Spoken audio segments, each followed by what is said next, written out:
The Roaring Twenties brought about an era of bootleggers, flappers, swingin' jazz, and economic prosperity. But what would follow a rise, other than a dramatic and crushing fall? At the start of 1928, the end of the Roaring Twenties, the economy in the United States was sitting pretty, with further progress on every horizon. Wall Street admittedly saw a minor stock market crash in the spring, but things quickly balanced back out, and people were happily ignoring any further signs of trouble to come. By the fall, however, the market seemed to have reached its peak and started the downhill journey. With mass numbers of the American population having increasingly been investing in the stock market, some people were finally starting to pay a bit more attention to the falling and volatile prices. Stocks were being sold at a faster pace now, and October brought about Black Thursday on the 24th, the day that the market crashed by 11% and Americans frantically hoped to sell what they had while they still could.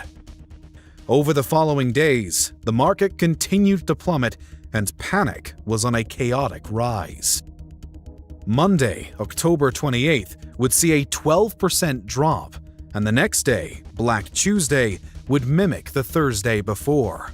Americans were losing money by the millions, and trust in Wall Street was all but non-existent.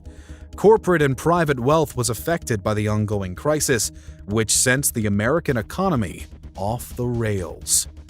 Now, however, many economists and historians look beyond the chaos of Wall Street itself and point the finger at what the Federal Reserve did before the actual crash. It was the Federal Reserve, less than 2 decades young, that had cut required reserves to only 3% and permitted massive monetary expansion over the Roaring Twenties. Experts say that it was these actions that caused inflation and the eventual crash of the stock market, which the Fed reacted to by cutting the money supply and essentially dooming banks across the country. Thus, when the winter of 1930 triggered a new wave of hysteria and startling bank runs, hundreds of American banks proved unable to pay out and miserably collapsed. The U.S. government was hesitant to react, as President Herbert Hoover believed in minimal government intervention and felt that the situation could resolve itself. This stance would hold until the following year, but Congress had other plans. In fact, Congress had already reacted. On June 17th, the Smoot-Hawley Tariff Act had been passed, with the goal of protecting the United States economy by imposing colossal duties on over 800 foreign products.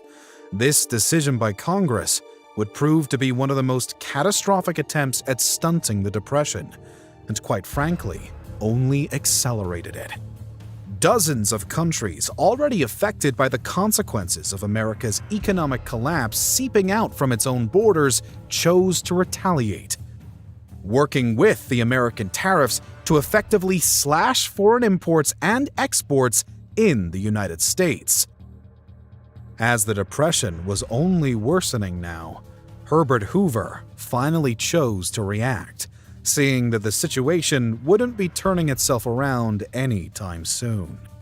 President Hoover subsequently made multiple decisions that he believed would put the economy on a better track, such as implementing increased taxes and increasing federal spending by nearly 50%, which also brought about the creation of the Reconstruction Finance Corporation, this being meant to provide loans to struggling banks. Hoover was hoping to give the economy a bit of a kickstart and the stability to keep prices high, which in turn would keep wages from dropping. But this meant little to the 15 million or so unemployed Americans and the growing thousands of closed banks across the country. People were growing hungry, homeless, and angry with their government's failures. It then comes as no surprise that when the next presidential election rolled around, a new face was elected to solve America's ballooning problem. In 1933, Franklin Delano Roosevelt won the presidential election in a landslide. Franklin Roosevelt, dubbed FDR, had run his campaign on promises to provide aid for the impoverished American people and find a new solution for the nation to crawl its way triumphantly out of the Great Depression. His inaugural address after the sweeping election victory would become widely remembered for his famous quote, "The only thing we have to fear is fear itself." And it was this attitude that would follow him throughout his efforts to recover the economy and public trust. FDR's calm and in-control attitude would serve a much-needed purpose during a time of such panic, and he would utilize this fact through his live radio talks that would become known as his fireside chats. His goal with these talks was to keep the American public in the loop on everything that he and Congress were up to and how they planned to act. Particularly, there was an important focus on Roosevelt's New Deal. The New Deal was a string of domestic policies and programs with which the president promised to take a method and try it. If it fails, admit it frankly, and try another. It was a reassurance to the American people that something was going to be done, and things would keep being done until the problem was solved. But this required a drastic increase in government interference, which some today still view as problematic. Nevertheless, it was what FDR opted to do.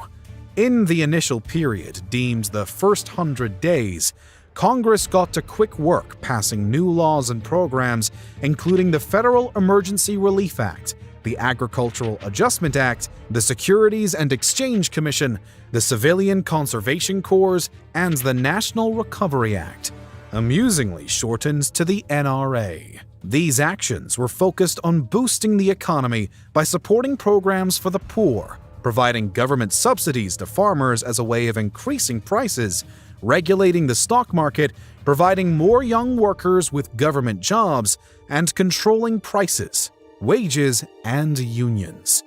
These moves seemed promising, but they were only the start of FDR's ambitious plans. Later efforts in the second wave of the New Deal would include the Wagner Labor Relations Act, the Fair Labor Standards Act, the Work Progress Administration, and famously, the Social Security Act. With these acts mainly focused on getting the workforce back out there and protecting the employed, the Roosevelt administration was both pushing to a better economy whilst also aiding the American people in doing their part. The problem with this New Deal, however, was that the Supreme Court often opposed it. By 1937, FDR was growing fed up with the resistance to his ideas, and he looked to fix that by packing the Supreme Court. This faulty conclusion turned much of the public against Roosevelt, and Congress proved unable to make it happen. Regardless, many economic historians doubt that Roosevelt would have resolved the Depression anyway, even if the opposition to his ideas had been dealt with. Some go as far to say that FDR did no better than Hoover. He simply made the same changes on a larger scale. One big difference, however, was the move by FDR to remove the United States from the gold standard, which thus far had impacted the economic downfall by slowing export demands.